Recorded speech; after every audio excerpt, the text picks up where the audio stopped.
Hey everyone, I'm Hannah. Welcome back to my channel and Vlognukah day 6. So this video is going to be a favourites video. I used to do these every month and then I stopped.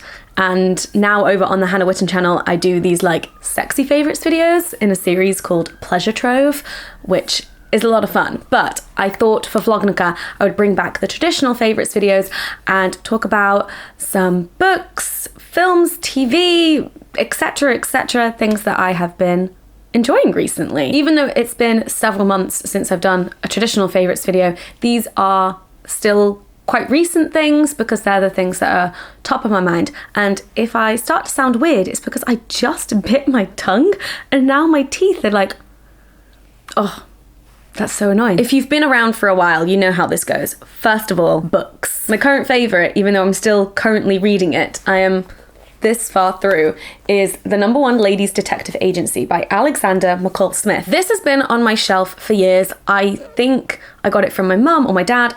I'm not entirely sure, but I've always loved the cover of it, and lots of people have told me that it's really good, and it's actually part of a series. I don't know if I'll continue reading the series. I've got other books that I want to read, but I am thoroughly enjoying this.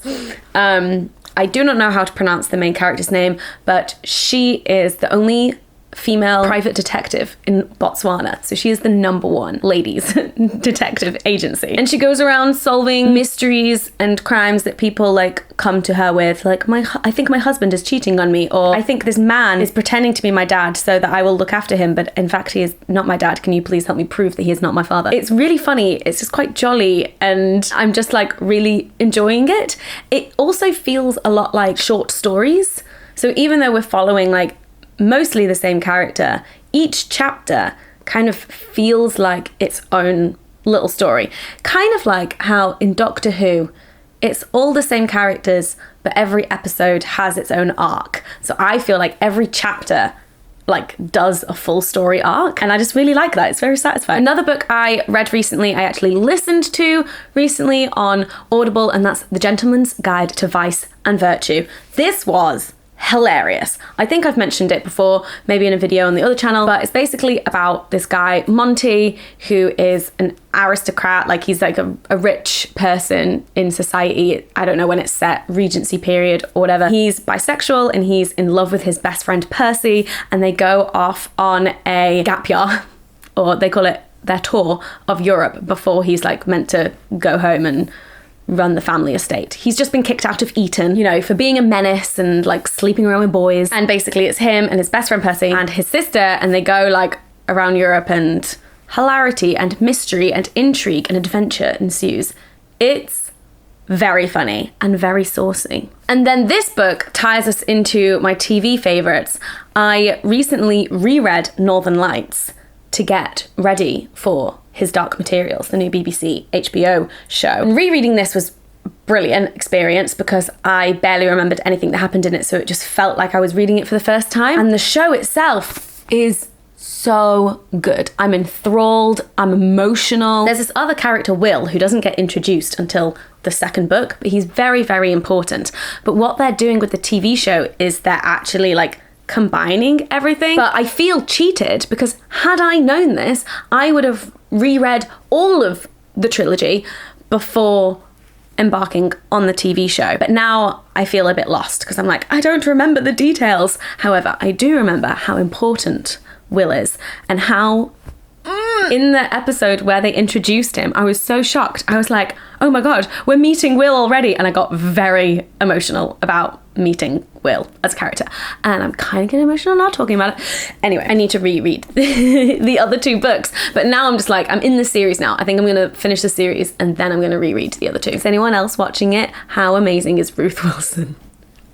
So I actually have a whole bunch of TV favourites. It is TV season for me right now. I think I go in like phases of having loads of shows to watch and then like having nothing to watch. So there's a new season of Rick and Morty, and Dan and I are big Rick and Morty fans. I don't even feel like I need to explain it because either you watch it and you love it, or you've heard about it and you're just like, nah, whatever. And also, it's almost impossible to explain, but it's so funny. I don't think I've experienced writing like that in a TV show ever. Like, or maybe a bit like Community. If you like Community, I think like Rick and Morty's got similar like comedy styles in terms of like how meta it can get. I love it. How would you describe Rick and Morty? Please help me. The Good Place, the final season, as of recording this, I haven't finished it yet, but getting anxious. Also, for a show that is so like, I don't know, like sitcom-y, very formulaic, I can never predict its twists. Every season it's like, you've got comfortable, you think you know like how this season is going and like the patterns and everything, and then it just goes boom, here's another spanner in the works, and you're like, what? I mean, I don't know if other people are able to predict them, but I'm not. I'm just like, what? Also, Maya Rudolph as the judge, I think is my favorite character. She is brilliant. Oh no, but Janet. Oh, Janet. That was a thing that I did predict. I'm not going to give any spoilers, but the not a girl thing, I clocked that. The thing that Jason figured out, that was a thing that I saw, and I was very proud of myself. And the final TV show that I've been watching recently is The Mandalorian, which is the new like Star Wars TV show on Disney Plus. Disney Plus technically isn't out in the UK yet, but one of Dan's friends is helping us out. Anyway, Baby Yoda. We don't even know if that is Yoda yet, but like Baby Yoda species. I can't watch the show without just being like, oh,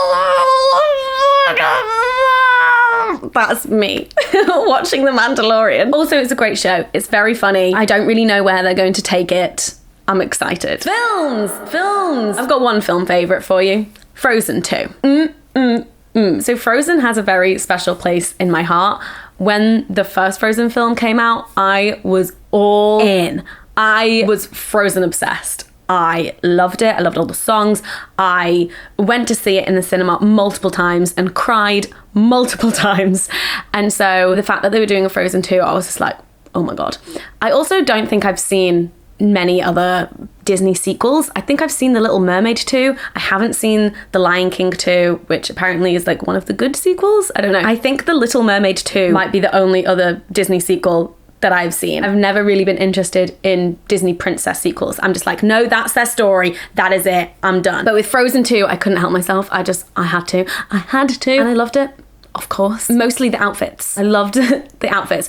Anna's black and mustard thing going on. I was like, she's Hufflepuff. Also, I'm an Anna, if anyone was wondering whether, you know, I'm an Anna. And my sister is an Elsa. She has magical powers, even though she's the younger one. But, you know, whatever. Here's a debate in my head that I want to settle. Which Disney princess is the better one? Is it the classic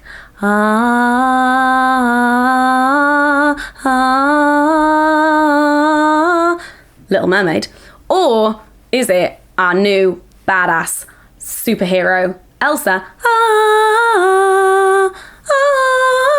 Which Disney is better? I wanted to tweet this as a poll, but I was like, how do I even spell out like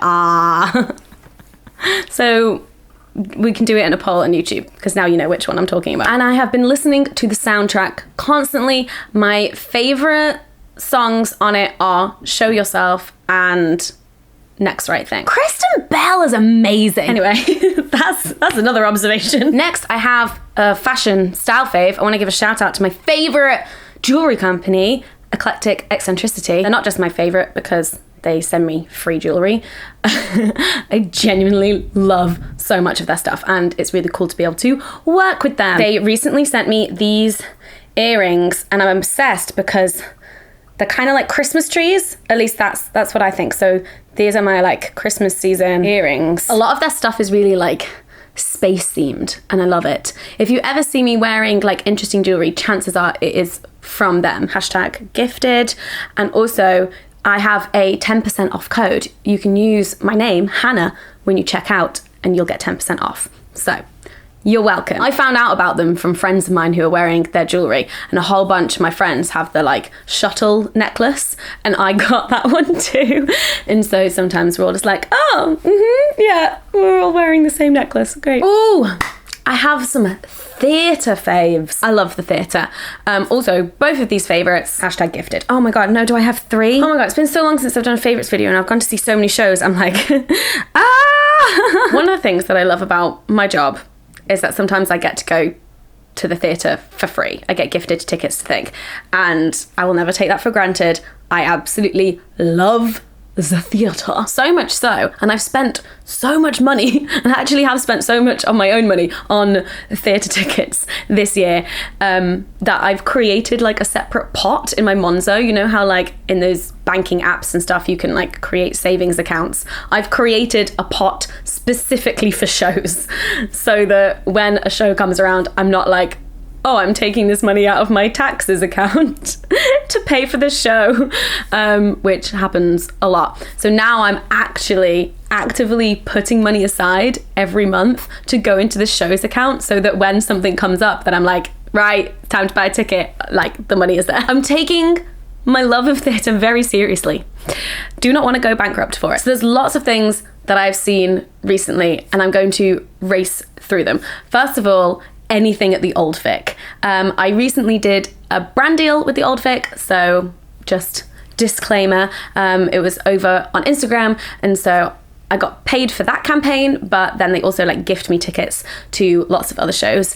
And I saw Present Laughter, which had Andrew Scott in it, and that was hilarious and really interesting. A Very Expensive Poison, that's the one that I did the brand deal on, which, oh my God.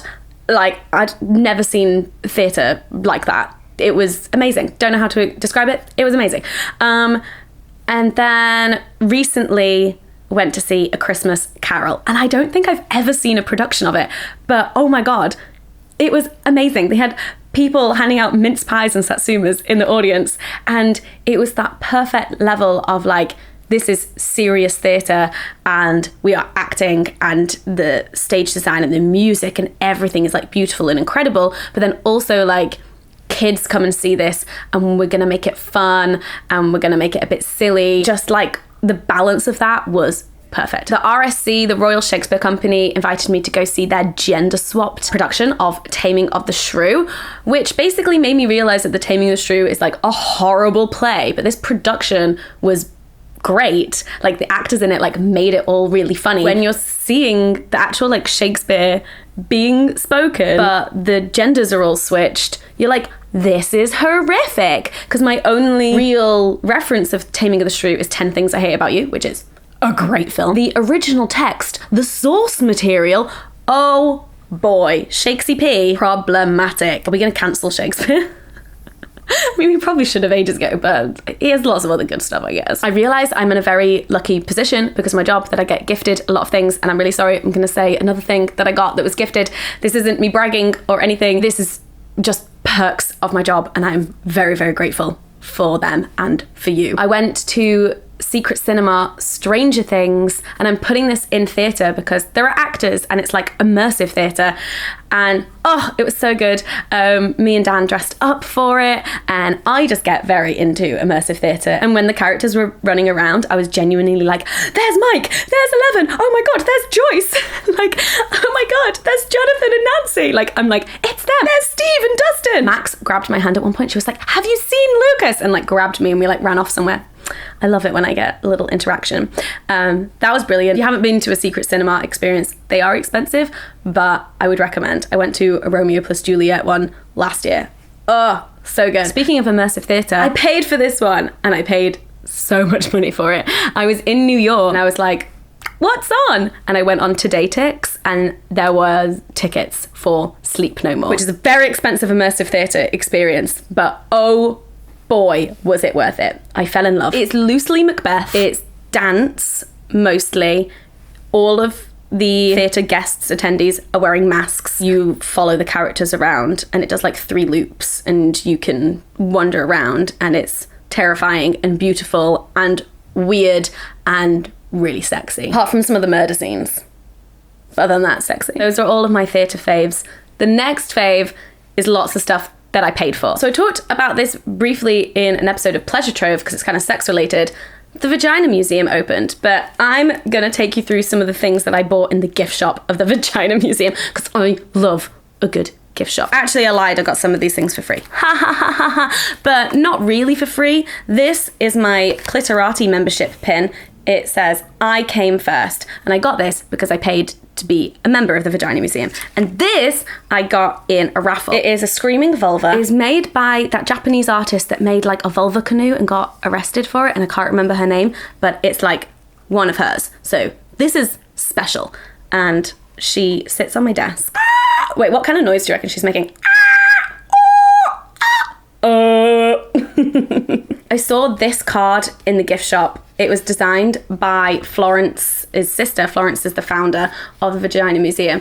And oh my God, can I show you this? Basically, I couldn't relate more. I got this postcard, which is a woman showing the devil her vulva and the devil screaming. I need to get this framed. I haven't got this framed yet. It's by artist Charlotte Wilcox. And it's a gorgeous print of some peaches, and it's a vulva peach. Finally, as this is Vlognukah, this is gonna be maybe the only like actual Jewish Hanukkah thing referenced in this entire series.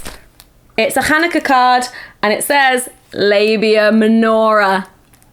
Do you get it? I'm gonna send this to my mum. I was thinking about getting 2 and sending another one to my granny. I thought I would test the waters on my mother first. Labia minora, happy Hanukkah. And also I got this bookmark at the Vagina Museum. Probably will also have to blur this, but it's from 20th century India, and the image description is a flying penis copulating with a flying vagina. It is glorious. And I also want to give a little favorites plug to Maddie, who is an illustrator who has helped me create these brilliant coloring pages for my newsletter subscribers.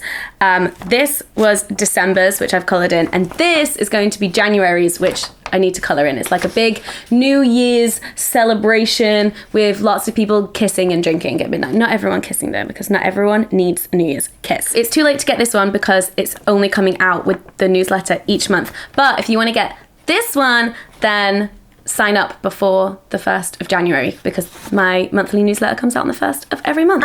Can't wait. Cannot wait to watch some YouTube videos, chill out, and color this bad boy in. Am I right? Thank you so much for watching. I hope you enjoyed this video. Please like it if you did.